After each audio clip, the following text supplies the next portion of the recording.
अस्सलामुअलैकुम। Face to face with Ayesha Bakhsh में आपको खुशामदीद कहेंगे। 10 दिन के हैजान की कैफियत के बाद बिलाखिर हुकूमत और कलदम तहरीक लब्बैक के दरमियान मुआहिदा हो गया है। धरने और मुज़ाकरात के दौरान हुकूमत की मुबहिम सी पॉलिसी की वजह से अवाम ये नहीं जानती थी कि अब क्या होगा, और अब इस मुबहम मुआहिदे के बाद अवाम ये नहीं जानती कि हुआ क्या है। बहरहाल खुशाइन बात यह है कि मुल्क तसादुम और खून खराबे से बच गया, लेकिन जो खून बहा, जो शहादतें हुई, उन पर क्या होगा ये देखना होगा। मुफ्ती मुनीबुर रहमान कहते हैं कि मुआहिदा सबके मफाद में है और इसके असरात आइंदा दिनों में सामने आएंगे। एक स्टीयरिंग कमेटी भी तश्कील दी गई है। मुफ्ती साहिब ने मीडिया से भी मुस्बत रिपोर्टिंग की दरख्वास्त की है, जिसकी समझ नहीं आई। आज पैनल से पूछेंगे कि मीडिया ने कहाँ गैर जिम्मेदारी दिखाई इस तमाम तर मामले में। विफाकी वजीर दाखिला मुज़ाकरात से भी अलग रहे और मुआहिदे के ऐलान से भी। शेख, ये फरमाइएगा कि इस मुआहदे के मंदरजात फिलहाल सामने नहीं लाए गए, इसके पीछे क्या हिकमत अमली, अगर आप वाज़ेह फरमा सकें। मैं रात की मीटिंग में उसमें नहीं था जिसमें ये फैसले हुए हैं, ये मुझे इसका नहीं पता, अली मोहम्मद को पता होगा। तो शेख साहब, ये भी नहीं बताया जा सकता कि साद रिजवी साहब से मुताल्लिक क्या फैसला हुआ है। ये ज़रूर कहा गया है कि वो भी इस मुआहदे से मुत्तफिक हैं। मैं रात मीटिंग में नहीं था, मुझे नहीं पता क्या तफसीलात तय हुई। तो शेख साहब, क्या आप ये बता सकते हैं बतौर वज़ीर दाखिला, अब सड़कें वगैरह कब से खुल जाएंगी, रास्ते कब से बहाल हो सकते हैं? सर, ये इन्होंने कुछ तय किया होगा, पता लग जाएगा जब ये इनके फायदा सामने आएगा तो सही ना, एक आधे दिन में क्या तय हो। इसके अलावा पीडीएम आज डेरा गाजी खान में सियासी ताकत का मुजाहरा कर रही है और नहीं मालूम कि कितनी बार हो रहा है, मगर हो यही रहा है कि जहां शहबाज शरीफ होंगे वहां मरियम नहीं होंगी, और जहां मरियम होंगी वहां शहबाज शरीफ नहीं होंगे। तो आज शिरकत की बारी शहबाज शरीफ की है। पैनल से यही मौज़ूआत आज के प्रोग्राम में डिस्कस करेंगे, क्योंकि अवाम सिर हो रहे हैं इस तमाम तर सूरत हाल के अंदर, मगर वो अवाम ही लाइल्म है कि उनसे मुताल्लिक क्या फैसले हो रहे हैं। बहुत ही प्रेस्टिजियस पैनल मेरे साथ मौजूद है। ज्वाइन कर रहे हैं शहजाद चौधरी साहब, आमिर जियाद साहब, और यहाँ लाहौर स्टूडियो में आरिफ हमीद भट्टी साहब हमारे साथ हैं। एक अच्छी खबर यह है यकीनी तौर पर कि मुज़ाकरात के जरिए मामले का हल निकाला गया है, और वो मामला है क्या जो हल की जानिब गया है। वो जो डील है वो फिलहाल अवाम के लिए सील है, लेकिन जो इम्कानात और जो हुकूमत की तरफ से बातें की गई थी किस हद तक वो मुकम्मल हुई होंगी। शहजाद चौधरी साहब, आपसे आगाज़ कर लेते हैं। आईनो कानून के तहत मामलात हल हो गए हैं, आपके ख्याल में तफसीलात शेयर क्यों नहीं की जा सकती? तफसीलात शेयर इसलिए गालिबन नहीं की जा सकती हैं कि उसमें कुछ ऐसे इक़दामात करने हैं दोनों साइड्स को, जो कि इस चीज़ का वाज़ेह पैगाम होगा कि जो उसके मुज़मरात हैं उसको आहिस्ता आहिस्ता इन एक्शन किया जा रहा है। मेरे ख्याल में 3-4 बड़ी चीज़ें हमें पता है। पहली, हुकूमत की रिक्वायरमेंट थी कि सड़कें छोड़ दें और किसी किस्म का तशद्दुद नहीं होना चाहिए और आप वापस चले जाएं। ये तो बुनियादी तौर पर इनकी हुकूमत की थी। उनकी तरफ से ये था कि उनके जो लीडर हैं साद रिजवी साहब, उनको रिहा कर दिया जाए। उसके बाद ये कि 4th शेड्यूल से निकाल दिया जाए, कलअदम का लफ्ज़ हटा दिया जाए, और जो गालिबन जो मुकदमात हैं उनको ख़त्म कर दिया जाए। तो ये 3-4 चीज़ें उनकी तरफ से हैं, कोई एक आध इनकी तरफ से होगी, और ये भी शायद उसमें एक हिस्सा हो कि आइंदा आप इस किस्म का कदम नहीं उठाएंगे। लेकिन ये डिपेंड करता है कि जो हमारी हुकूमत है, जो कि इस वक्त ये है, और फिर जब भी अगले इलेक्शंस होते हैं उसके बाद जो भी आएगी, जो हुकूमतें हैं वो किस तरीके से इस मसले को, जो कि ये मसला बनता जा रहा है और मिस हैंडलिंग की वजह से बनता जा रहा है, किस तरह आगे जाके मैनेज करती हैं। ये मैनेज करने वाले मसाइल हैं। ये हमारी हकीकत जो है एज ए माशरा उसके साथ जुड़े हुए हैं। ये मसले हमने इनको सही वक्त पे हमने मसले बनने दिया है, हमने सही वक्त पे इनको डील नहीं किया, हैंडल नहीं किया। हमारे आइन और कानून के अंदर भी मुश्किलात हैं जो कि इनको जगह भी देती हैं और इनके बारे में क्लैरिटी नहीं रखती हैं कि कैसे इनको मैनेज करना है। तो मेरा ख्याल है कि वो एक निज़ाम जो कि इस हद तक ना क्लैरिटी दे पाए कि जो कानून है वो क्या है, कानून किस तरह सब पे लागू होना है और बराबर लागू होना है। जब तक वो ये नहीं होगा, लोगों को लूप होल्स और जगह मिलती रहेंगी कि जहाँ पे जाके वो इस माशरे के लिए और हुकूमतों के लिए मसाइल खड़े करते रहेंगे। तो मेरा ख्याल है कि ये बुनियादी तौर पर, चूँकि आपका सवाल इससे मुतल्लिक था तो मैंने वही जवाब दिया। अलबत्ता इसके जो अगर बैकग्राउंड में जाएंगे तो बहुत बड़ी इसकी हिस्ट्री है, 74 साल से ये कुछ है। ये भी 10-12 दिन का काम नहीं है, ये ना ही पिछले 5-6 साल के या 10 साल इसकी तरफ आएंगे। ये कोर्स करेक्शन की बात बनती है, यकीनन मामला उस तरफ भी जाएगा, लेकिन भट्टी साहब से तरफ आऊंगी। भट्टी साहब, खबर क्या है, सूरत हाल क्या है, क्या गिव एंड टेक हुआ है, ये 11 दिन का क्या होगा जो गुजरे हैं सड़कों पर? बिस्मिल्लाहिर्रहमानिर्रहीम। एक तो आयशा, मेरी नज़र में बहुत अच्छा फैसला, बहुत अच्छा फैसला हुआ। कुछ लोग खून खराबा करना चाहते थे। कल रात पिंडी में एक मीटिंग हुई और उसमें ये डिसीजन हो गया, 100% फैसला हो गया। शहजाद साहब ने जो कहा है यही सच है। फ्रांस के सफ़ीर की वापसी से वो पहले हो गया। ये चंद लोग, कुछ लोग, मेरा ख्याल है किसी कोई अहम मिनिस्ट्री चाह रहे थे, वो चाह रहे थे मुल्क में खून खराबा हो और उसकी मुकम्मल तैयारी कर ली गई थी।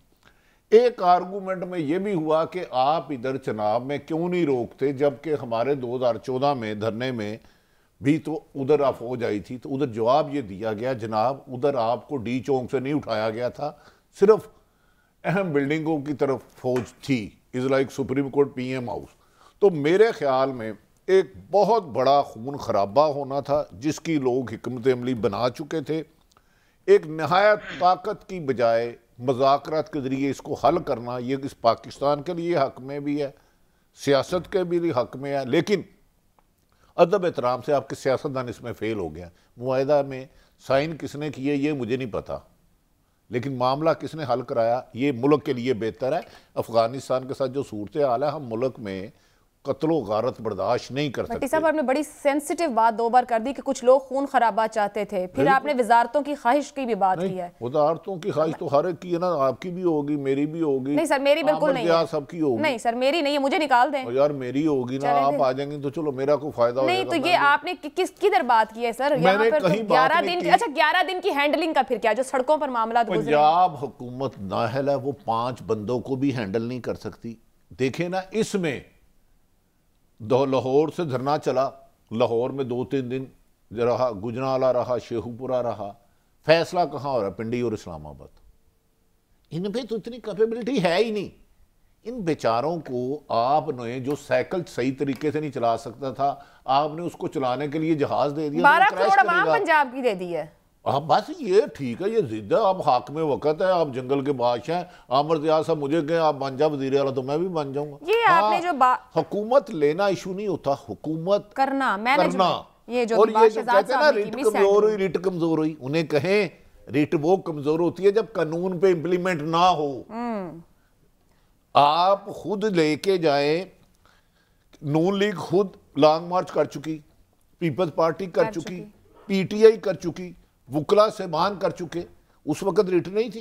वो भाई मजहबी जमात है या दीनी जमात है। तब का जवाब दिया गया था फवाद साहब की तरफ से भी सहाफियों को, अब वैसे था तब वैसा था। ये कभी होता नहीं कि एक काम आमिर रियाज साहब के लिए ठीक है और मेरे लिए गलत है, या मेरे लिए ठीक है उनके लिए गलत है। कानून ना, कायदे आजम ने 1948 में पहली सिविल सोसाइटी में कहा था ब्यूरोक्रेसी से, आपने ये नहीं देखना कि हाकिम वक्त आपको क्या कह रहा है, उसकी क्या ख्वाहिश है, आप कानून के इंप्लीमेंट करनी है। बस सर वही किताबों में डाल के बस रख दिया है कि कहा था। अच्छा तुसी की चाहते हो गुजराले खून खराबा हो? नहीं सर, मैं अमल की बात कर रही हूँ कि अगर कायदे आज़म ने कह दिया तो सिर्फ किताबों में लिखने को नहीं कहा गया, अमल के लिए कहा गया था, जो नापैद है।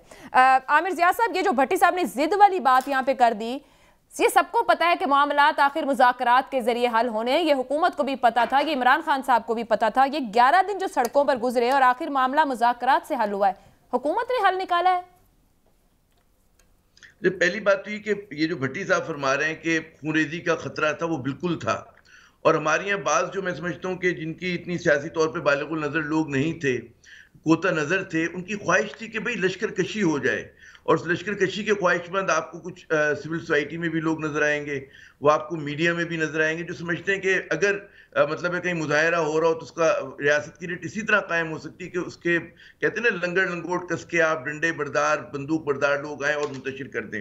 हम ये भूल जाते हैं कि यकीनन हो सकता है कि टीएलपी की तर्ज सियासत से ना मैं मुत्तफिक हूँ, बहुत सारे और लोगों को भी इख्तिलाफ हो सकता है, लेकिन हमको ये भी अंदाजा होना चाहिए कि उन्होंने लास्ट इलेक्शंस में 22 लाख से ज्यादा वोट लिए थे, 5वीं बड़ी जमात बनकर उभरे थे। अच्छा, उसमें ऐसी जमात से डील करना, हो सकता है कि वो बिल्कुल उनका जो किरदार था उसकी मजम्मत करनी चाहिए, दर्जन भर के करीब पुलिस वाले शहीद हुए हैं, इमलाक को नुकसान पहुंचे, बिल्कुल अपनी जगह। लेकिन अगर इसका नतीजा ये निकलता कि रियासत जो है वो लश्कर कशी करती, तो फिर ज्यादा चीजें जो थी, मुल्क जो है ज्यादा बड़े बुरहान का शिकार हो जाता। तो इस वक्त हुकूमत ने एक मरतबा फिर आग बुझाने वाली गाड़ी यानी कि फायर ब्रिगेड का किरदार अदा किया कि जो वक्ती आग लगी थी उसको तो इन्होंने रिजॉल्व कर दिया। अब हमें नहीं पता कि किन शराइत पे किया, और जाहिर है कि जो भी शराइत मानी गई होंगी तो मेरे ख्याल में दोनों फरीकों ने, हुकूमत भी कुछ पीछे हटी है और फेस सेविंग के लिए उनको भी कुछ पर्दादारी की जरूरत थी, तहरीक लब्बैक पाकिस्तान को भी। तो अगर फिल वक्त अगर वो जो है हमारे सामने नहीं आ रहा तो इसमें भी एक जरा सी हिकमत नजर आती है कि ठीक है ट्रांसपेरेंसी होनी चाहिए, हम सब मानते हैं, लेकिन एकदम अगर लोग पीछे हटे अपने अपने मौकफ से तो ये कुछ गिव एंड टेक कुछ नहीं हुआ, काफी गिव एंड टेक हुआ है।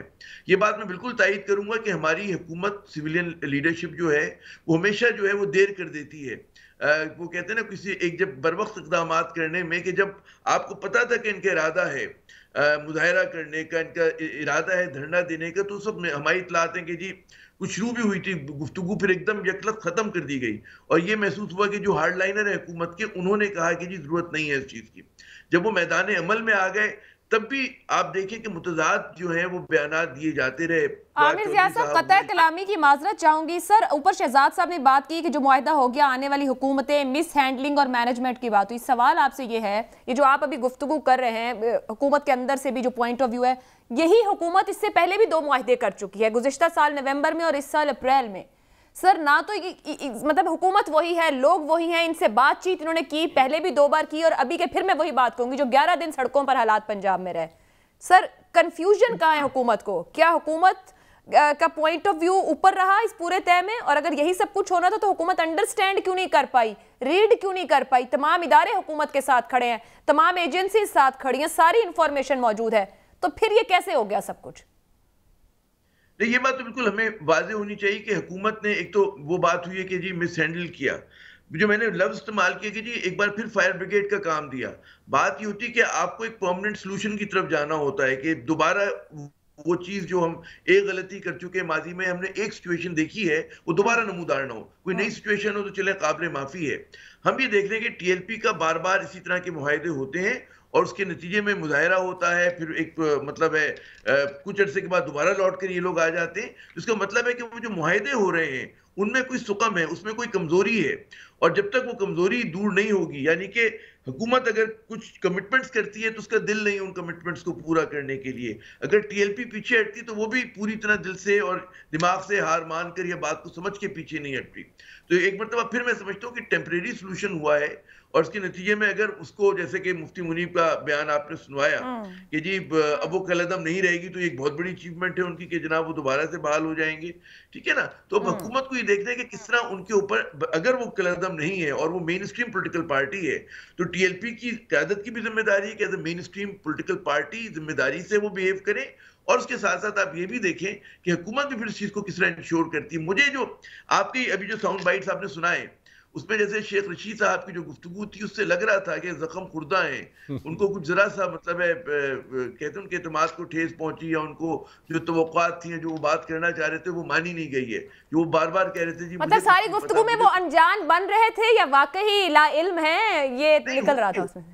तो चल गया होगा शेख रशीद साहब को, जाहिर है कि मुआहदे की सारी चीजें पता चली होंगी, लेकिन वो खुद बयान नहीं करना चाह रहे कि उन्होंने क्या पोजीशन ली हुई थी। तो एक तरह से दुखी लगे, तो दुखी लगे, और उसके के नतीजे में होगा क्या आने वाले दिनों में, ये भट्टी साहब, मेरे ख्याल में मेरा भी उनसे सवाल है कि भट्टी साहब बताएं कि वो क्या देख रहे हैं। भट्टी साहब बता ही दें क्या देख रहे हैं। हमारे वजीर आजम साहब ने खिताब करके हम सबको भी एतमाद में लेना था, कोई खिताब का इम्कान अब कि अवाम देखती रहे वो एतमाद? देखिए, मैं समझता हूँ वजीर आजम काबिल एहतराम है, कभी तो वो पर्चे कराने के लिए टेलीफोन सुनते हैं आधा आधा घंटा, जो एक डीएसपी का काम है, सड़क बनाने के लिए जो एक बेचारे एक्सीएन का काम है, खिताब नहीं है। मेरा ख्याल है कुछ फितना लोग मुल्क में खून खराबी चाहते थे, मैं ये दोनों मेहमान हैं और यकीन से कह रहा हूँ, वो कल रात रोए हैं कि यार हमने तो प्लानिंग की थी कि खून खराबा हो, कत्लो गारत हो, लेकिन इसको टैकल करना, हाँ जैसे आमिर साहब ने कहा ना, हो सकता मुझे भी इनके कुछ एतराज़ हो, पुरतशद्दद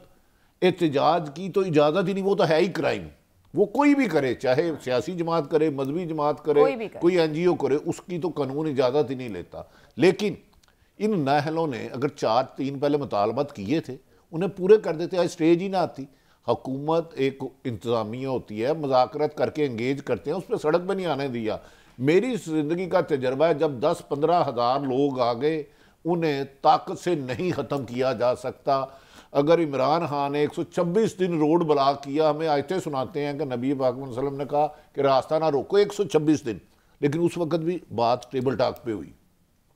नवाज शरीफ और उन्होंने वुकला ने धरना दिया, बात हर पिंडी, वो भी तय पिंडी हुई थी, लेकिन बेचारे गुजरांवाला मैसेज आ गया, रास्ता वहीं से निकलता है, पिंडी वालों को रास्ता निकालना पड़ता है। तो भाई तुसी आप किसे जई ना तो गल करनो, जई ना सियासतदानों, अगर आप वज़ीर और वज़ीर आज़म और वज़ीर आला का टाइटल लेती हो तो थोड़ी सी जिम्मेदारी भी लें और उससे काम उससा करें और बर वक्त काम करें। ज़रूरी नहीं कि हर इशू को ख़राब करो और फिर दूसरों से मदद मांग के अनोखा लाडला खेलने को मांगे चांद, हर चीज खराब कर देता है, फिर कहता है आके मुझे रेस्क्यू करो। तो अब फिर वज़ीर आज़म खिताब नहीं करेंगे, वो पिछले मुआहदे से लाइल्म थे, अब हमें भी लाइल्म रखेंगे। ये तो शहजाद साहब को बेहतर पता होगा, वो इस्लामाबाद है, मेरे ख्याल में अब खिताब करने के लिए उनके पास इतने अल्फाज ज्यादा बेहतर नहीं होंगे।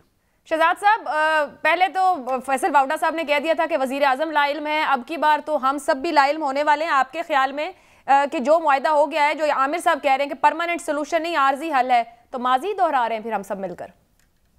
हाँ, एक देखिए, एक तो वो भट्टी साहब ने पूछा कि खिताब में अब क्या होगा, तो खिताब तो आज मुनीब साहब, मुफ्ती मुनीब साहब निकल गए। आप मुफ्ती मुनीब साहब की एंट्री देखें, माशाल्लाह, मतलब उनको पूरे का पूरा क्रेडिट भी जाता है इस मसले को हल करने का भी, और फिर उसके बाद देखें कि जो निकालने वाले थे वो वहीं के वहीं रह गए और आज वो वापस आ गए और बड़े तमतराक से वापस आए। तो बहरहाल गुड लक टू मुफ्ती साहब, गुड लक टू दोस्त जो कि हमारे वहाँ बैठे हुए थे। बहुत बड़ी देखिए दूसरी बात है कि ये हुकूमतकारी जो है ना, हुकूमतकारी जहाँ सारे दोस्त कह रहे हैं, ये नापुख्ता ज़हनों, नापुख्ता सोच और नापुख्ता इंटेंशंस का नाम नहीं है। वो बिल्कुल मुफ्ती मुनीब साहब ने कहा जोश की बजाय होश और दानत के साथ मामलात को लेकर चलने की ज़रूरत है, और चेक किया उन्होंने किया, और यही इसका बेहतरीन हल था। वरना ये यंग टर्क्स, उधर भी यंग टर्क्स हैं, और जो विरासत साद रिजवी साहब के पास आई है वो भी बहुत बड़ी है, और वो भी गालिबन उसको मैनेज नहीं कर पा रहे और हैंडल नहीं कर पा रहे। अब उस विरासत के साथ, इतनी बड़ी विरासत को लेके आप वो उनके हाथ में आ गई है, उनको तो समझ नहीं आ रही कि उसको मैनेज में कैसे करूं, इससे क्या कुछ हो सकता है। ये वक्त है, ठीक है, एक बला टली, पूरे पाकिस्तान के ऊपर से बला टली, अब से लेके आगे जब तक तो इंशाल्लाह अल्लाह करेगा दोबारा ऐसा ना हो, लेकिन अगर वो होता है, उस आज के बीच में और उसके बीच में ये जो सालों माह हैं, इनको इस्तेमाल कल से करना शुरू कर दें, बल्कि आज शाम से करना शुरू कर दें, ताकि इसका मौका या इसकी ज़रूरत ना पड़े या इस किस्म का मामला दोबारा रिपीट ना करे। ये है काम सियासतदानों का, ये है काम उन लोगों का जिनको पता है कि हमारे मुआशरे के हक़ाइक़ क्या हैं और उन मुआशरे के हक़ाइक़ के साथ इस मुआशरे ने चलना है। हम ये चीज़ें निकाल नहीं सकते लोगों के दिलों से, इसलिए लोग जमा हो जाते हैं। अगर किसी को याद करना है तो खादिम रिजवी साहब, जिनको जो मर्जी कहते रहो, वो जनाजा देख के समझ आ जाती थी कि अच्छा क्या किस किस्म का असर रखते थे। तो कहने का मतलब ये हुआ कि थोड़ा सा सोच समझ के और ठंडे दिल के साथ, ठंडे दिमाग के साथ और फहम फिरासत और जिम्मेदारी के साथ, सबसे बड़ी बात ये सो जाते हैं कि आज का मामला टल गया, डंग टपाओ सियासत है ये, बस अगले आप देखेंगे, कल का दिन देखेंगे और उसके बाद देखें क्या मसला और आता है। कल पीडीएम स्टार्ट हो जाएगी। शहजाद साहब कतई कलामी की माजरत, ये जो अभी आपने डंग टपाओ की बात की, ऊपर आमिर साहब ने भी कमेंट करते हुए जब मुआहदों की बात, उनका मुआहदों में ये सुकम है या फिर ज़बरदस्ती के मुआहदे होते हैं, दोनों साइड से वो इम्प्लीमेंट नहीं होते, तो फिर वो किए क्यों जाते हैं? अब आज भी जो मुआहदा हुआ है, फिलहाल तो किसी के सामने कुछ नहीं है, आपके ख्याल में क्या इसकी इम्प्लीमेंटेशन हो जाएगी? और क्या वो जो माजी की, क्योंकि अब तक जो खबरें आ रही हैं उसमें माजी के मुआहदों के हवाले भी हैं, पार्लियामेंट में आना। अच्छा, और फिर आयशा जी मुझे दो मिनट दें, मैं आपको बता, देखिए साद रिजवी इस वक्त गवर्नमेंट रिव्यू में गई हुई है, उसको वो 98 उसके खिलाफ FIR हैं और उसको वो ज़ेर हिरासत रखना चाहते हैं। किसका हुक्म है, क्या वजह है, क्यों करना चाहते हैं, क्या उसको आप संभाल नहीं पाते, उसको मैनेज नहीं कर पाते, उससे बात नहीं कर पाते? भट्टी साहब ने एक प्रोग्राम में बड़ी अच्छी बात की कि इसको घर में नज़रबंद कर दो इस आदमी को। अच्छा, लेकिन कहने की बात यह है कि 100 चीज़ें और होती हैं करने वाली, कराने वाली, लेकिन क्या वजह है कि 98 मुकदमात को हम प्रोसिक्यूट नहीं कर पाते, हम फर्द जुर्म आयद नहीं कर पाते? आप उनको पूरा साल, आप नैब के अंदर तो कह देते हैं कि ये 30 दिन से ज़्यादा या इतने दिनों से ज़्यादा नैब की कस्टडी में नहीं रहना चाहिए, लेकिन यहाँ पे आके बैठ के आपको ख्याल ही नहीं रहता कि आपने किसी के साथ क्या किया। पहली बात तो ये होगी। दूसरी बात, क्या वो सियासी हकीकत है इस मुल्क की? और अगर सियासी हकीकत है तो उसके वही हकूक़ हैं जो PTI के हैं, JUIF के हैं, PMLN के हैं या किसी और सियासी पार्टी के हैं। अगर इस तरह की बात है तो फिर उनको मुकम्मल तौर पर इस रस्ते पे आना चाहिए। अगर आपको लगता है कि पुरतशद्दुद हो रही है, मिलिटेंट हो रही है, तो फिर उसको कानून हरकत में आना चाहिए उसको रोकने के लिए। अब मुझे बताइए, ये 3-4 चीज़ें अगर मेरे जैसा लाइल्म किस्म का बंदा भी ये 3-4 चीज़ें आइडेंटिफाई कर सकता है, तो ये जो हमारे बड़े बड़े लीडर्स बैठे हैं या जो हुकूमती निज़ाम है, ये नहीं कर सकता। भट्टी साहब इस पे कमेंट करना। जी भट्टी साहब, ये फरमाइए। मैं समझ रहा हूँ कि शहजाद साहब काबिल एहतराम, आमिर साहब सबको पता मुआहदा क्या हुआ, शायद मेरे पास 100% है, लेकिन मैं थोड़ी सी जिम्मेदारी कर रहा हूँ। मुआहदा हो गया, आप 95 पर्चे जैसे शहजाद साहब ने कहा भाई किए तो फिर उस पर कार्रवाई क्यों नहीं की? खुद जब इमरान खान सब धरना लेके गए थे, दर्जनों पर्चे आज भी उनके पास है दहशतगर्दी समेत, तो फिर तो उनको भी वजीर आजम नहीं होना चाहिए। और भाई जब भी ये एहतजाज कोई भी हुकूमत करे, अपोजिशन करे, उस वक्त की हुकूमत दफा 144 लगा देती है। इस माल रोड पे सिविल लाइन में 100 से ज्यादा मुकदमा दर्ज है पॉलिटिशियनों पर, 100 से ज्यादा, इन बड़े बड़े सियासतदानों पर, ये छोटे छोटे नहीं। तो भाई फिर वो सारे पकड़ के अंदर दे दो। जो हुकूमत होती है ये फौरी तौर पे 144 लगा देती है, उसका मतलब है 4 आदमी इकट्ठे नहीं हो सकते, इसके बावजूद लोग जाते हैं। ऐसे तो वजीर आजम साहब पे तो खुद दर्जनों पर्चे हैं। शहबाज शरीफ, मरियम पर ये जो उन्होंने नैब पे हमला किया था वो पर्चा, यार किस पे पर्चे नहीं है? ये हुकूमत के पास एक हथियार है, मैं जा रहा हूं मेरे खिलाफ पर्चे दे दे, मैं इनको क्या कह सकता हूं। लेकिन अब मेरा ख्याल है अब आगे बढ़ना चाहिए, और साद रिजवी साहब को भी एक जिम्मेदारी से सोचना चाहिए कि आप नबी पाक मोहम्मद सल्लल्लाहु अलैहि वसल्लम का नाम लेके आ रहे हैं, तो वो तो आशिक रसूल हो ही नहीं सकता कोई दूसरे इंसान के लिए तकलीफ का बायस बने। मैं उसको मानते नहीं आशिक रसूल।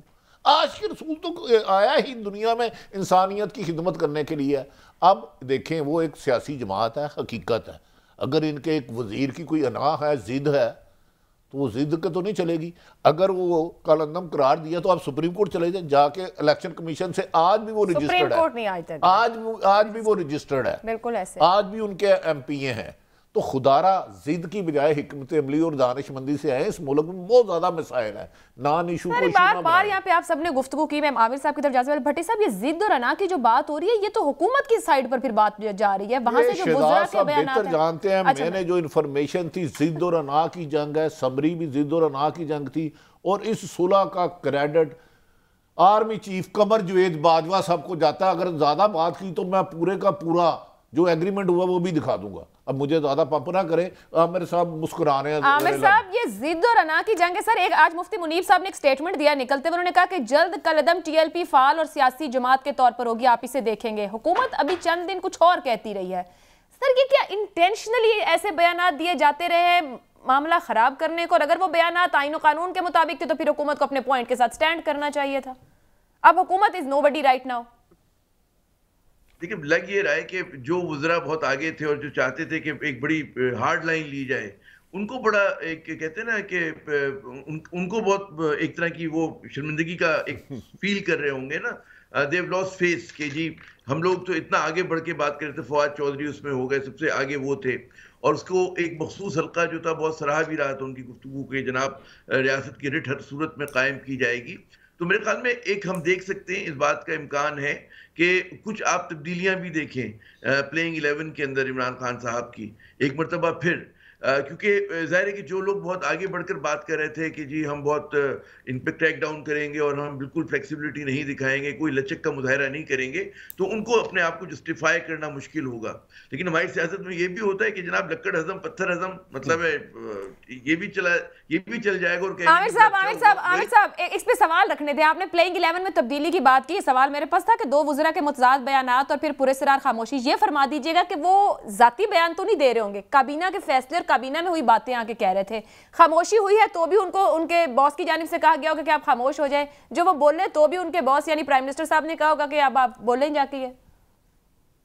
अरे मुझे जो हमने सुना है, और भट्टी साहब ज्यादा अच्छी रोशनी डालेंगे इस पे, कि इतनी डिसिप्लिन पार्टी नहीं है पीटीआई कि वहां पर जी एक पार्टी लाइन तय हो गई कैबिनेट के अंदर, या जो उनका मतलब है सेंट्रल कमेटी, जो भी उनका एक थिंक टैंक है, और फिर सब लोग मनोन उस पर अमल कर रहे होंगे। तो आप देखें कि एन वक्त पर शाह महमूद कुरैशी साहब का कोई रोल नहीं था, लेकिन फिर वो नमूदार हुए और वो एज ए पीस मेकर उभर कर आए हुकूमत की तरफ से ना। मैं बात जो लोग ये आमिर साहब मुकम्मल कर लें, शहजाद साहब मैं आपको लेती हूँ। जी आमिर साहब। अल्लाह, तो ये चीज जो है मुझे महसूस होता है कि बाज जैसे फवाद चौधरी साहब का कुछ चीजों पे बड़ा एक वाज़ेह मौक़िफ़ है, और उनकी कॉन्स्टिट्यूंसी भी है जो उस चीज को सराहती है। लेकिन बात ये होती है कि जब आप अमली सियासत में जाते हो सकता है कि आप आइडियलिज्म में बिल्कुल दुरुस्त बात कर रहे हो, लेकिन जैसे भट्टी साहब कह रहे थे कि एक मरतबा 15,000 20,000 लोग आ जाएं, 8-10 हज़ार भी लोग आ जाए तो उन पर लश्कर कशी नहीं करते।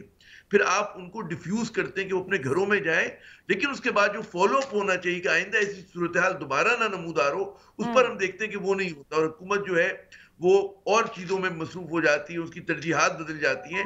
तो इस बात भी यही मुझे लग रहा है कि इम्कान इसी बात का है, लेकिन प्लेइंग 11 में तब्दीली का खतरा मुझे, या इम्कान खतरा तो नहीं कहना चाहिए, उसका इम्कान हमें नजर आ रहा है। जी कुछ खबरें आ रही हैं इसी। जी शहजाद साहब, आप कमेंट कीजिएगा इसको। देखिए, पहली बात तो यह है कि इस मामले के हैंडलिंग में कुछ वज़रा की नाअहली, नाकामी, नालायकी कहने दीजिए, बहुत वाज़ेह होकर सामने आई है। उनको तब्दील ना करना पाकिस्तान के हक़ में नहीं है, यानी पाकिस्तान के हक़ में है कि उनको तब्दील किया जाए।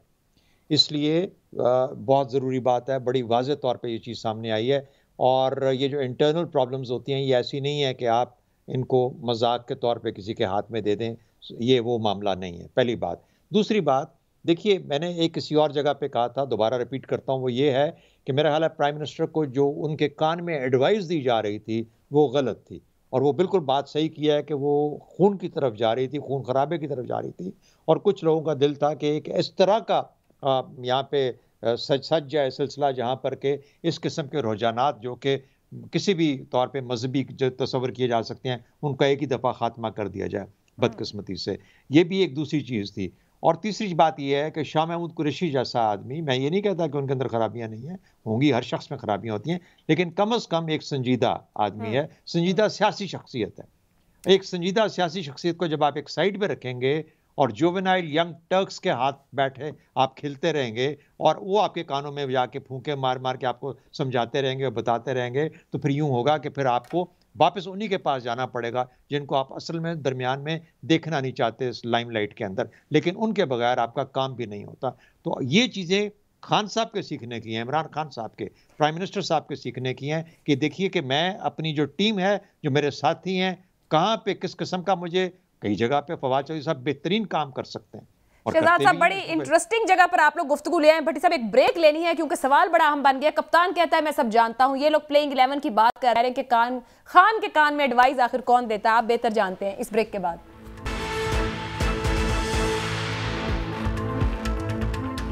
प्रोग्राम में आपको एक बार फिर खुशामदीद कहेंगे। ब्रेक से पहले प्लेइंग 11 की बड़ी बात हुई और शहजाद साहब भी बात करते हैं। भट्टी साहब, प्लेइंग 11 में इन और आउट का जिक्र हुआ, 2 वज़रा खामोश हुए, कुरैशी साहब इन हुए, ये कप्तान तो कहते हैं सब जानते हैं, एडवाइस कौन करता है? देखिए, मेरी जितना मैं उनको जानता हूँ, उनकी एक प्रॉब्लम है, उनके कान में जो जाके पहले कह दे वो उसको मान जाते हैं, मशवरा ही नहीं करते। और आजकल जिनसे मशवरा करते हैं उन्हें सियासत की ABC का नहीं पता। तो बदकिस्मती है, हाकिम वक़्त के 4 कान होने चाहिए, उसे हर चीज़ को काउंटर चेक करना चाहिए और बर वक़्त फैसले करने चाहिए। अगर अब उन्होंने अपनी टीम में तब्दीली ना की पंजाब समेत, मैंने परसों एक ख्वाब देखा, ज़कूटा जिनके बारे में 2 उनके नैब में केस है और 5 केसों की और तैयारी है, वरना नुकसान होगा। वक्त गुजर जाएगा, हुकूमत मुझे नहीं पता ये 5 साल करते हैं 15 साल करते हैं, लेकिन उन्हें इस वक्त सीज़न पुराने सियासतदान, समझदार, दानिशमंद, जो हालात की मुनासबत से फैसले करने की अहलियत रखते हैं, उनको साथ मिलाना होगा। अब अंडर 90 टीम से उन्हें अलग करना होगा। अगर ना किया तो वो सियासी नुकसान अपना करेंगे। देखिए, खाली जगह कभी नहीं रहती। यही एक वहम था, मैं बड़ा अहम था कि मेरे अलावा ऑप्शन क्या है, ये जो बंदा सोचता है उसका जवाल शुरू हो जाता है। अब मैं कहूँ जी मेरे बगैर अदारा ये प्रोग्राम नहीं चलेगा, मेरी क्या हैसियत है? तो लिहाजा कोई किसी भी ओहदे पर हो, उसे मशावरत से और अपनी मौजूदा जिम्मेदारी के मुताबिक, मैं कह रहा हूँ जितना बड़ा कत्लो गारत होनी थी, जिसमें 50 से ज़्यादा इंफॉर्मेशन थी कि कत्ल हो सकते हैं, खुदा खून खराबा, इस वक्त चनाब दरिया में खून ही खून होना था, जो वज़ीर आज़म अपने कुछ नादान लोगों की मान लेते। बट साहब, आज भी उन्होंने कह दिया, मैं आपकी कतई कलामी कर रही हूँ कि मीडिया के किरदार पर बार बार बात। सर, हम वाकई, हम लोग, आप तो खुद बैठे हैं CEO के तौर पे, क्या वाकई मीडिया गैर जिम्मेदार है इस पूरी सूरत हाल? मीडिया इस वक्त तमाम सियासतदानों के लिए ना पंचिंग बैग बन चुका है। मेरी समझ नहीं आती, और भाई हमारा काम बगैर और खौफ के लालच के सच दिखाना है।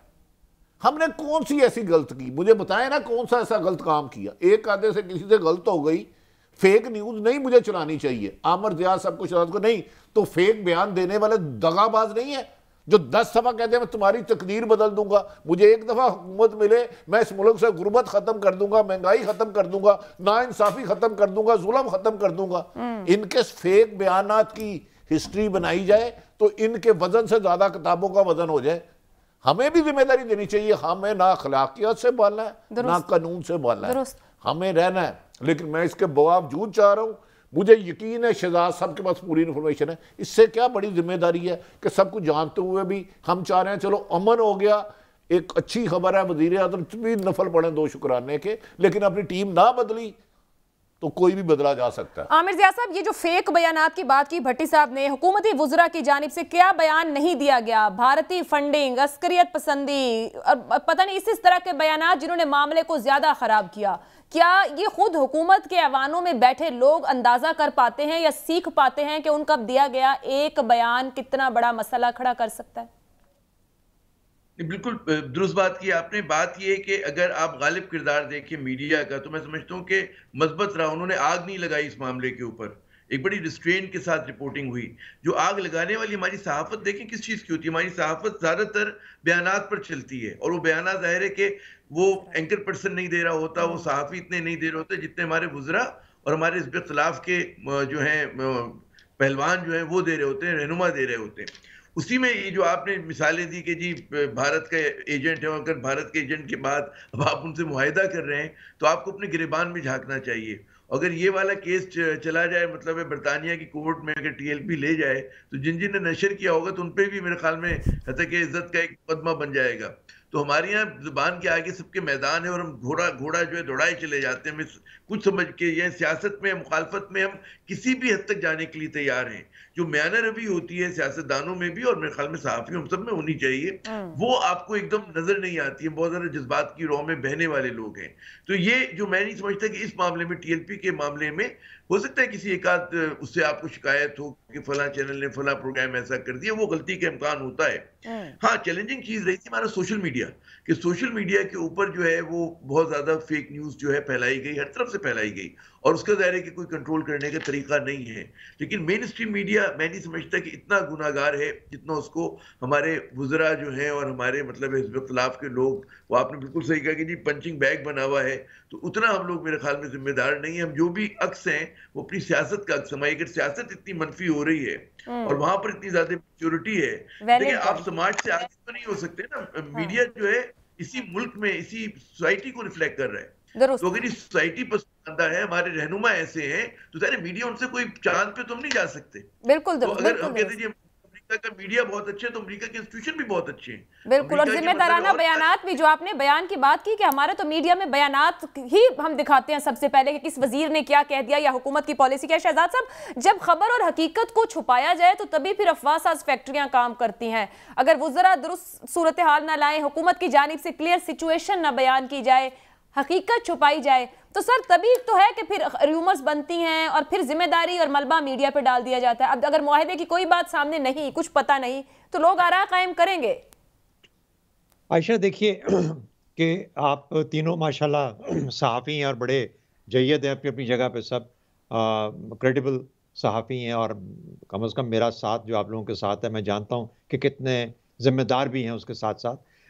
उसके बावजूद मैं ये कहता हूँ कि देखिए, मीडिया वो दिखाता है जो कि हो रहा होता है, लेकिन एक मीडिया का बहुत इंपॉर्टेंट एलिमेंट वो है जो इस वक्त आप कर रही हैं, ओपिनियन मेकिंग है, इसके अंदर एनालिसिस है, इसके अंदर। अब मुझे ये बताइए कि जब से ये मामला स्टार्ट हुआ है, बावजूद इसके कि जो रिपोर्टिंग थी, जो वज़रा के बयानात की रिपोर्टिंग थी, वो एक थी, TLP की तरफ से कोई ऐसा काम, उनकी तरफ से कोई ऐसा काम सामने नहीं आ रहा था ताकि वो किसी इश्तिहा के जुमरे में ना आ जाए। उसके बावजूद जो ओपिनियन मेकिंग हुई, जो एनालिसिस हुआ, वो बहुत रिस्पॉन्सिबल एनालिसिस हुआ, और सब ने यही कहा कि खून खराबा की बजाय, कश्त खून की बजाय आप कोशिश करें कि मामले को सुलझाने की, वो और उलझाएगा।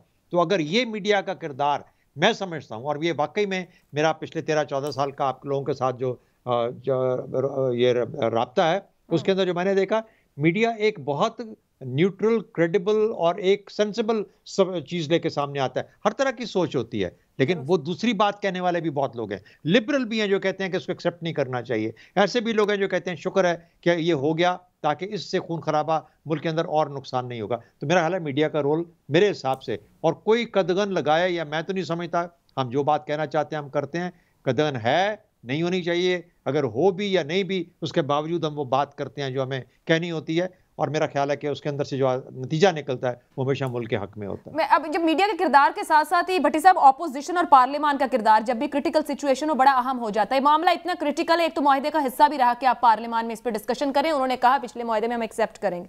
मजमूई तौर पर पार्लियामान को तो हुकूमत ने अहमियत नहीं दी, मगर ऑपोजिशन के किरदार को सराहा जाए कि वो खामोश रहे या फिर उनके हाथ में कुछ नहीं था? देखिए, इस मौके पे अपोजिशन ने भी अच्छा रोल किया। जलती पे आग नहीं, तेल नहीं फेंका, पेट्रोल नहीं फेंका, बल्कि कुछ वुज़रा ने पेट्रोल फेंका। जो सच्ची बात है ना, देखिए हम इधर किसी एक को फेवर करने नहीं आए। अंदाजे गुफ्तगू शहजाद साहब का काबिल एहतराम हुआ है, आमिर रियाज साहब का उससे ज़्यादा, मैं थोड़ा सा हो सकता है ज़रा जज्बाती हूँ, लेकिन अल्फाजों का चुनाव हमें अच्छा करना चाहिए। इस मौके पर जहाँ तक मेरा ख्याल है, अपोजिशन की तरफ से किसी भी लीडर का इसको पुश करने वाला काम उन्होंने नहीं किया। गो के मैं समझता हूँ उन्हें यह किरदार करना चाहिए था, तमाम उलमाए दीन को और पॉलिटिशियन को मिल के जाके इस इशू को सॉल्व करते। और हुकूमत को भी चाहिए, हुकूमत बड़ा भाई होता है कि आओ बैठो बताए ये मुल्क में मसाइल आ गया, 10 दिन से मुल्क जाम हुआ है। पार्लियामेंट नाम की चिड़िया है, पार्लियामेंट है, कौमी असेंबली है, सेनेट है, उसकी कोई वेटेज ही नहीं रहेगी इस मुल्क में कि उसको इस्तेमाल कर लें। देखिए, जब आप खुद कोई भी शख्स अकल कुल समझे और किसी से मशावरत करना चाहे, मैं भी इस प्रोग्राम में शायद 2 गेस्ट बैठे इनसे कुछ सीखा हूँ, तो मेरा ख्याल है हुकूमत को बड़े भाई का रोल अदा करना चाहिए। और आने वाले वक्त में खदशा ये है कि ये तरीके लब्बैक वाला इशू दोबारा ना उठे, फॉर एवर सॉल्व करें और सॉल्व करके लोगों को फिर बताएं एतमाद में लेके, जनाब ये मामला थे, ये तय हो गया, ताकि कल को कोई भी गलत करे उनसे पिन पॉइंट हो, लोग उनसे सवाल करें भाई आपने ये। आमिर साहब तो कह रहे हैं टेम्पररी सॉल्यूशन है, आप कह रहे हैं परमानेंट हल निकालें, वो किधर निकले? नहीं, मेरे ख्याल में जो बात हुई है ना अभी तक, कल क्या होगा मुझे तो नहीं पता, वो तो मुझे नहीं पता। मुतालबा तो कोई भी कुछ कर सकता है। वज़ीर आज़म इमरान खान साहब हुकूमत के खिलाफ चले थे, 4 हलकों का खोले, और वज़ीर आज़म रिज़ाइन दे, उन्होंने तो नहीं दिया। मौजूदा PDM ने एहतजाज किया कि इमरान खान रिज़ाइन दे। मुतालबत कुछ भी होते हैं, जब आप टेबल पे बैठते हैं नतीजा मुज़ाकरात से निकलता, 2 आप उनकी मानते हैं, 2 अपनी। तो मेरा ख्याल है ये तरीके लब्बैक वाला इशू फॉर एवर हल करना चाहिए, और ये मुमकिन है। मैं आपको यकीन से कहता हूँ, 15 दिन पहले मैंने एक हुकूमती शख्स से कहा यार आपने इस मामला को सॉल्व करना है तो किया जा सकता है, इसका रास्ता है, लेकिन नहीं हम बेहतर समझते हैं। मैंने कहा करें। तो सर अभी PDM का आपने जिक्र कर दिया है, वो भी आज DG खान में मौलाना साहब और शहबाज शरीफ साहब इकट्ठे हैं, वो भी सड़कों के रास्ते पे हैं, वो भी पार्लियामेंट का रुख नहीं करते हैं शहबाज साहब। देखें, वो ना पिछले 3 सालों से हुकूमत गिराने की 101 तरीके देख चुके हैं। मेरी अपनी राय है कि इमरान खान साहब के लिए PDM ना कल मसला था ना आज मसला है। इमरान खान जब गिरेंगे अपनी टीम के हाथों गिरेंगे, अपनी कारकर्दगी के हाथों गिरेंगे, अपनी गलतियों के हाथों गिरेंगे। PDM नहीं चाहती नया इलेक्शन, ये मैं आपको कह रहा हूँ, आप नहीं मानेंगे, ये आपकी राय। नहीं, मैं बिल्कुल आपको मान रही हूँ। आमिर जिया साहब, PDM या ऑपोजिशन के हाथ में कुछ नहीं था इसलिए खामोश रही, और पार्लियामेंट को क्यों नहीं इस्तेमाल किया? माजी में हमने देखा मुस्लिम लीग नून ने पार्लियामेंट का रुख किया जब उनको ऐसी सिचुएशन का सामना हुआ। तो मैं इस बात की तायद करूंगा कि PDM हुकूमत के लिए बिल्कुल खतरा नहीं है, और असल खतरा जो है वो यकीनन जो हुकूमत अपनी गलतियां करेगी वही होगा। पार्लियामेंट के ऊपर जाहिर है कि आप याद करें जब नवाज शरीफ साहब गए थे उस वक्त हिज़्ब इख्तिलाफ की कई जमातों ने इसका बिल्कुल नवाज शरीफ साहब को सहारा दिया था कि कोई इस तरह का चेंज ना है कि जिसमें पार्लियामेंट की हुकूमत गिर पड़े। अच्छा, उस वक्त जो थी पोलराइजेशन की वो सूरत हाल नहीं थी कि जो आज के दौर में आपको नजर आ रही है। यानी कि पीपल्स पार्टी जो थी वो फ्रेंडली ओपोजिशन हुआ करती थी नून लीग की, और मिलजुल के ये लोग चला लिया करते थे। और उसमें अगर आप देखें मौलाना का भी किरदार था, मौलाना फजल रहमान साहब का भी, और जो कॉन्फ्रेंस जमातें हैं जिनका ताल्लुक बलूचिस्तान से हो या खैबर पख्तूनख्वा से हो, उनका भी एक तरह का एक कंसेंसस था। इमरान खान साहब जो थे जब धरने पर आए थे तो वो he was the only one जो उस कहते हैं ना उस एम्बिट से बाहर थे, उस दायरे कार से बाहर थे। आज सूरत बिल्कुल बदली हुई है कि जो पॉलिटिकल एस्टेब्लिशमेंट का मैं लफ्ज़ इस्तेमाल करूंगा कि जो पॉलिटिकल एस्टेब्लिशमेंट है वो इमरान खान साहब जो कि तीसरी कुव्वत बन के उभरे उससे नाराज है। और जाहिर है उसमें इमरान खान साहब का भी अपना जो उनके तेवर होते हैं कि जिस तरह से वो समझे थे कि मैं एहतसाब कर लूंगा और मैं इन लोगों को जो है जेलों के अंदर डलवा दूंगा फला, वो गालिबन एहतसाब की उनकी ख्वाहिश पूरी नहीं हो सकी। इसलिए नहीं हो सकी कि हमारा प्रोसिक्यूशन कमजोर, इन्वेस्टिगेशन कमजोर, मुकदमा सही नहीं बने। मतलब है आप जब कहते हैं ना कि 400 गवाह आप एक मुकदमे में लेकर आएंगे तो कैसे उसका फैसला होगा, जब आप हजारों सफात पे मबनी अगर आप बड़े बड़े दे रहे होंगे उसके अंदर शवाहिद के तौर पे, तो उसमें सुकम होगा, उसमें गलती होगी। तो हमने ये देखा कि एहतसाब की जो गाड़ी थी वो उतर गई पटरी से, जो इमरान खान की सियासत का बुनियादी सतून था, और उसके साथ साथ जो है वो रिलीफ भी नहीं दे सके। कुछ जाहिर है कि उनको ये मुश्किल दरपेश हुई कि जी वर्ल्ड कमोडिटी प्राइसेस बढ़ गई, कुछ चीजें तो ऐसी भी आई ना, कोविड का चैलेंज आ गया, भारत से आपके साथ एकदम आपकी एस्केलेशन हो गई जो इमरान खान साहब के एजेंडे में नहीं थी। तो कुछ मतलब है तकदीर का भी उसमें हाथ था, कुछ चीजें जो थी beyond the control of government थी, और कुछ चीजें जो थी इनके अपने हाथ की थी कि जिसकी वजह से गलती हुई, तो जो मलगूबा बना।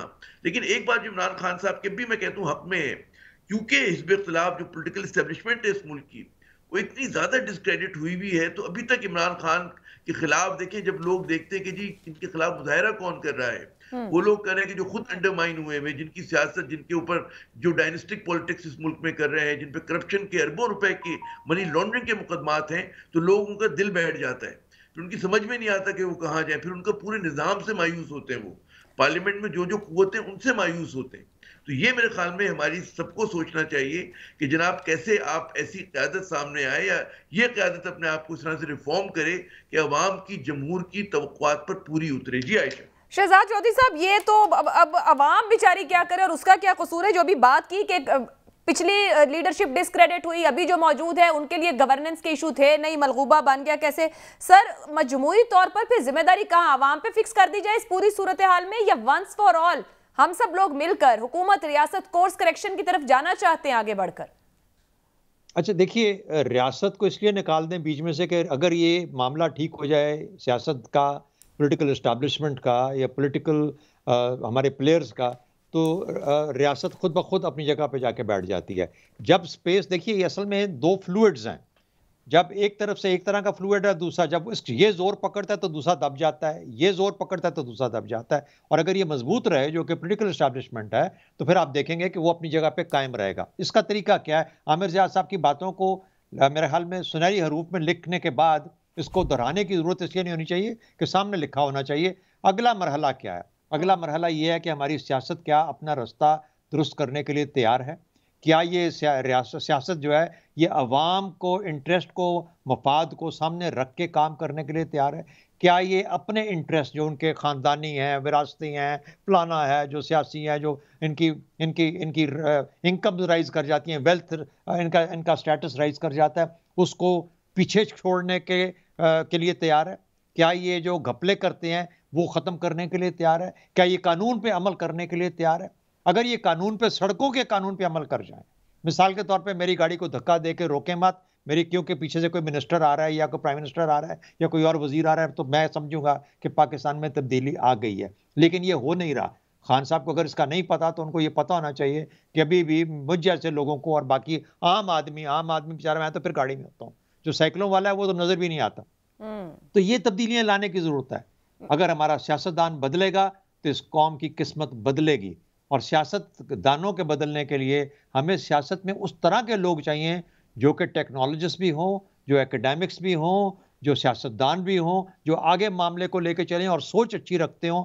ये सिर्फ देखिए, ये पॉपुलिज्म का काम नहीं है, सिर्फ पॉपुलिज्म का एक हिस्सा है। सिर्फ पॉपुलिस्ट के बाद आपको रियलिस्ट होना पड़ता है, आपको गवर्नेंस सीखनी है। खान साहब जैसा करिश्मा, खान साहब जैसी अपील लेके शायद ही कोई दोबारा पाकिस्तान की सियासत में आएगा। लेकिन अगर वो आ गए थे तो अब सीखने की बारी थी जो उन्होंने नहीं सीखा। अकले कुल की बात कह लीजिए या जो करने वाली बातें, लेकिन गवर्नेंस और एडमिनिस्ट्रेशन और ये कैसे करनी है, कैसे आवाम को फायदा पहुंचाना है, ये अकाउंटेबिलिटी से नहीं आना था। वो एक हिस्सा था छोटा सा, 99% काम और था जो इन्होंने बिल्कुल ही छोड़ दिया। बड़े अहम और वैलिड सवाल है। भट्टी साहब, रियासत पीछे हट जाए तो सियासतदान ठीक हो जाएगा। सर तब्दीली तो आई थी, अब ये सियासतदान कैसे ठीक होने? देखिए आयशा, मैं एक बात बताता हूँ, जिस दिन सियासतदान जो इन्होंने अपना खुद मंशूर बनाया होता है और जो इलेक्शन से पहले वादे करते हैं उसका 5% हिस्सा पूरा कर दे, अवाम के साथ किए हुए वादे जो स्टेज पे खड़े होकर करते हैं, रियासत कभी इंटरफेरेंस कर ही नहीं सकती। जिस दिन सियासी जमातों ने, हुकूमतों ने डिलीवर करना शुरू कर दिया, याद रख ले कोई तीसरी ताकत नहीं आ सकती। इनकी अपनी नहली नलैकी, जब किसी मुसीबत में फंसते हैं उनके पास भागते हैं हमें रेस्क्यू क्यों रहो, उनका कंधा तलाश करते हैं। जिस दिन मैंने कहा सियासत खुद, सर इस हुकूमत के साथ तो सब एक सफे पे था, सब इदारे साथ, और ये खुद अपने साथ नहीं थी। किसके साथ? अब भाई आप मुझे गाड़ी पकड़ा सकती हैं, लेकिन गाड़ी मैं दीवार के साथ मार दूं तो आपका क्या कसूर है? अब चलानी तो मैंने है ना, अब चलानी तो मैंने, अगर मुझे नहीं चलानी तो पहले क्लासेस शुरू की जाए कि सियासतदान कैसे बनने हैं, हुक्मरानी कैसे होनी, गवर्नेंस कैसे होगी। सबको पता होता है। मैंने कहा कि पीटीआई का मैंने मंशूर पढ़ा हुआ है, 5 साल और दे दिए जाएं, 5 साल और दे दिए जाएं, ठीक हो जाएगी। शहजाद साहब और आमिर जिया साहब दोनों काबिल एहतराम है। मुझे बता दें इन्होंने अपने मंशूर और अपनी तकरीरों का कितने फीसद इंप्लीमेंट किया इन 3.25 सालों में, मेरे दोनों काबिल एहतराम है। आमिर जिया साहब 5 साल और दे दिए जाएं तो वो सीख आ जाएगी। पूछ ले रहे जो उन्होंने बताइए। हम और आप तो कुछ नहीं दे सकते, मतलब ये तो अवाम का काम है कि किसको मुंतखब करते हैं। तो जो बुनियादी आपका सवाल था ना आयशा, कि होना एक सियासतदान, मेरे ख्याल में इन सियासतदानों का किरदार नहीं बदलेगा, क्योंकि जिस क्लास को ये बिलोंग करते हैं, जागीरदार हैं, ट्राइबल चीफ हैं, बहुत बड़े बड़े लोग हैं, जब तक हमारी सियासी जमातों में मिडिल क्लास और हमारी लो इनकम ग्रुप के लोग, और हम कहें कि जी मेहनत कशों का कोटा हो, उसमें किसानों का हो, वो आके एक असेंबली बने, वो एक बड़े रिफॉर्म की जरूरत है, बड़े इस्लाहात की जरूरत है कि सियासी जमातें डायनेस्टिक ना हो, उसके अंदर शहजाद साहब मैं अपना सवाल और आसान कर देता हूँ। जिया साहब बड़े साहिब इल्म है, हुकूमत ने इलेक्शन में आने से पहले जो वादे किए थे अवाम से कितने फीसद पूरे किए हैं? आप साहिब इल्म भी है, हमारी रहनुमाई कर दे। जी शहजाद साहब। हाँ वो देखिए ना, एहतसाब के पीछे पड़ गए और बाकी सब भी भूल गए। लेकिन मुझे भट्टी साहब आपसे एक सवाल एक और करना है, वो ये करना है कि मुझे बताएं बिलावल भुट्टो और मरियम नवाज शरीफ जो कि हमारे मुस्तकबिल के अगले लीडर्स हैं, वो ये सब कुछ करने के अहल हैं जो कि ये आमिर जिया साहब ने बातें की? नहीं, मैं यही कह रहा हूं, कोई भी सियासतदान नहीं वादे पूरे करता। मैं किसी एक नाम को नहीं ब्लेम दे रहा। जिस दिन तमाम हुकूमत जो भी मतलब आया, हम इख्तिताम पर आकर फिर आगाज पर खड़े हैं कि वो मुयस्सर ही नहीं जिन्होंने इस आवाम को सर्व कर लिया, आवाम के जो इत्मीनान उसे कायम रखना। आप अपना फीडबैक भेज सकते हैं। मुझे इजाजत दीजिए, मेहमानों का बहुत बहुत शुक्रिया। अल्लाह।